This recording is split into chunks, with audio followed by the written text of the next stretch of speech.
అందరూ కూడా నిండుగా హల్లెలూయా. ప్రియులారా, ఇలా దేవుని యొక్క సన్నిధిలో, దేవుని యొక్క కృపలో మనం ఎత్తబడేటువంటి గ్రూపులో చేర్చబడేవారిగా మనం ఉండాలి అని ప్రభుపేట మనం చేస్తూ దేవుడు మన నిండుగా మెండుగా ఆశీర్వదించిన గాక. హల్లెలూయా. తలలు వంచండి, ప్రార్థించుకుందాం. ప్రార్థన. ప్రేమ కలిగిన తండ్రి, దయగల రాజా, నీ కృప కొందాతలు చేస్తున్నాం. నన్ను బలపరిచారు, నన్ను ఆశీర్వదించారు, నాతో మాట్లాడారు, మాతో మాట్లాడారు ప్రభా. ఆ దొంగ జీవితంలో జరిగినటువంటి అద్భుతమైనటువంటి సంగతులన్నీ కూడా మాకు తెలియజేశారు. అందుబట్టి నీకే మహిమ కలిగిన గాక. దొంగలో పశ్చాత్తాపం కలిగింది. ఎలా కలిగింది? మీ సిలువ యాగంలో. అయా తండ్రి, మీరు మాట్లాడినటువంటి ఆ క్షమించు ప్రభా, వీరేం చేస్తున్నారు? ఆ క్షమా గుణంలోనే దొంగ మార్చబడ్డాడు. అక్కడ జరుగుతున్నటువంటి సంఘటనలన్నీ చూశాడు. ఆ సంఘటనలన్నీ అతని మనసును మార్చాయి. చెలించిపోయాడు, వేదన పడ్డాడు. ఆ దొంగని, పక్కన ఉన్నటువంటి మరొక దొంగని, మరొక వ్యక్తిని గద్దించాడు, అరిచాడు. ఇంత మారు మనసు ప్రభువా ఎలా వచ్చింది? నిన్ను చూసినప్పుడు ఆయనకి మారు మనసు వచ్చింది. ఆ సిలువ యాగం చూసినప్పుడు మారు మనసు వచ్చింది. అక్కడ జనులను చూసినప్పుడు అతనికి మనసు చెల్లించిపోయింది. ఇది నిజంగా దైవకుమారుడు, ఇది నిజంగా రక్షకుడు, ఇతను సర్వశక్తివంతుడు అనేటువంటి దేవుని కుమారుడు, ఇతనే నన్ను రక్షించగలిగిన వ్యక్తి, ఇతనే నన్ను పరలోకానికి తీసుకెళ్లే వ్యక్తి అని గ్రహించాడు. అందుకే ఆయన అన్నాడు, నీకు ఒక రాజ్యం ఉంది ప్రభువా, ఆ రాజ్యంలో నన్ను జ్ఞాపకం చేసుకో ప్రభువా అన్నాడు. ఎంత దీన మనస్సు, విరిగి నలిగిన హృదయాన్ని నీకు ఇష్టం అన్నావు. అవును, ఈ వ్యక్తిని మీరు బలపరిచారు, పరలదేశికి మీరు ఆహ్వానించారు. అలా ప్రభువా మేము కూడా సజీవులుగా నీ రాకడలో ఎత్తబడే గుంపులో మేము చేర్చబడలాగిన మమ్మల్ని బలపరిచి మడుచున్నా. విడవబడే గుంపులో వద్దు ప్రభువా, ఎత్తబడే గుంపులో చేర్చమని, కృపలో ఆశించమని యేసయ్య నామమున నడుచున్నాం తండ్రి, ఆమేన్. దేవుడు నామమున మహిమ కలుగును గాక. హల్లెలూయా. Praise the Lord. చేరవచ్చినటువంటి దేవుని పిల్లలందరూ కూడా ప్రభు అయిన యేసయ్య నామములో వందనాలు తెలియజేస్తున్నాం. ఎంతమంది అయితే జాయిన్ అయ్యారో వారందరూ కూడా ప్రభు అయిన యేసయ్య నామములో వందనాలు తెలియజేస్తున్నాం. సుమా దేవుడు దీవించును గాక.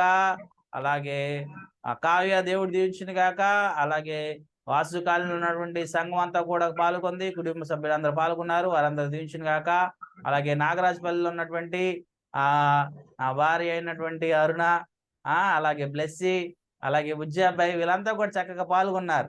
ఆ పక్కన ఉన్నారు, వాళ్ళ స్క్రీన్ లో కనిపించట్లేదు. దేవుడు నామమున మహిమ కలుగును గాక. వారి కొరకు నిద్రపోతుంది. ఓకే, దేవుడు దీవించును గాక. హల్లెలూయా. సరే, దేవుడు మీ అందరం కూడా నిండుగా మెండుగా నిండారుగా దీవించును గాక. వాసుకాలైనటువంటి సంఘ సభ్యులందరినీ దేవుడు దీవించును గాక. అక్కడ ఉన్నటువంటి నాయను, తర్వాత అలాగే నమ్ము, అలాగే పెద్దమ్మ, వారంతా కూడా పాల్గొన్నారు. వారందరూ కూడా దేవుడు దీవించును గాక. అలాగే దీప్తి, అలాగే బుజ్జమ్మాయి, ఇంకా బ్రదర్ యోహాన్, అందరిని దేవుడు దీవించును గాక. వీరందరూ కూడా దేవుడు వారిని తన కృపలో నిండుగా మెండుగా నిండారుగా దీవించును గాక. హల్లెలూయా. ఇంకా మనకి ఎక్కువ రోజులు లేవు, 3 రోజులు 4 రోజులు, మనకి 7వ తేదీలోపు మనకి కంప్లీట్ అయిపోతుంది కనుక మనం దేవుని చిత్తం అయితే ఈ మాటలు కూడా మనం కొన్ని అద్భుతమైనటువంటి సత్యాలు మనం తెలుసుకుందాం. రేపు మట్ల ఆదివారము ప్రభుని గణపరుచుకున్నటువంటి రోజు. అందును బట్టి దేవుడి నామమున మహిమ కలుగును గాక. మనకి పరిస్థితులు అనుకూలించట్లేదు కనుక మనం ఈ మాటల కార్యక్రమాన్ని మనం చేయలేకపోతున్నాం. ఏదేమైనా కూడా దేవుని యొక్క నామంలో దేవుడి నామానికి మహిమ రావాలి, దేవుడి నామానికి ఘనత రావాలి. పరిస్థితులు దేవుడు చూస్తున్నాడు, ప్రాబ్లం ఏం లేదు. ప్రభు చిత్తమైతే మరొకసారి మనం ఘనంగా ఈ కార్యక్రమాలన్నీ సక్రమంగా చేసుకుందాం. దేవుడు తన కృపలో ఆశీర్వదించును గాక.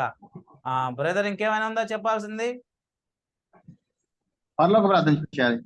పరలోక ప్రార్థన చేయండి బ్రదర్, పరలోక ప్రార్థన చేయండి. పరలోకమందున మా తండ్రి, నీ నామము పరిశుద్ధపరచబడును. నీ రాజ్యం వచ్చును. నీ చిత్తం పరలోకములో నెరవేర్చినట్టు భూమి మీద నెరవేరును. మా అనుదిన సంక్షమించు కాదు, మా క్షమించు, మమ్మ శోధక దృష్టి తప్పించు. ఎందుకంటే రాజ్యము, బలము, మహిమ, శక్తి దేవుని విజయాలనుకుంటుంది. నా ప్రాణమై యెహోవాను సన్నిధించు, నా అంతరంగంలో ఉన్న సమస్తమైన పరిశుద్ధ సన్నిధించు.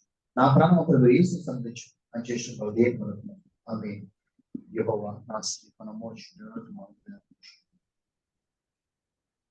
ప్రైజ్ ది మరణాత లార్డ్. ప్రభు యేసు సంధించు హల్లెలూయా. Praise the Lord. దేవుడి నామమున మహిమ గాక. హల్లెలూయా.